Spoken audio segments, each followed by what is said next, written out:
E tinha aquela loira também cansada das brincadeiras sobre a burrice dela, resolveu pintar o cabelo.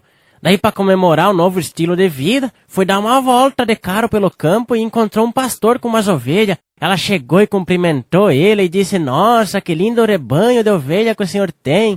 Ele disse: "Obrigado." Ela falou: "Se eu acertar quantas ovelhas tem no seu rebanho, eu ganho uma." Ele disse: "Feito. Vamos tentar então. Duvido que a senhora consiga contar." Ela deu uma olhadinha assim e disse: "São 627 ovelhas." Ele ficou admirado.